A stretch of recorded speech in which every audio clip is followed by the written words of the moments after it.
Astăzi e 7/6 iunie 2020. Am ajuns aici pe malul Oltului, cum am mai postat și pe Facebook. Am un mic necaz.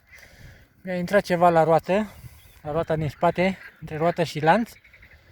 Am întrebat un mecanic pe Facebook dacă trag de inel se va debloca, nu mi-a răspuns.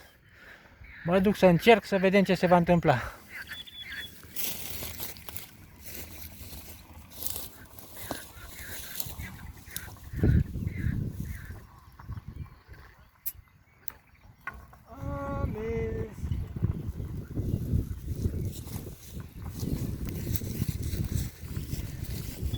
Hai că se pare că a mers.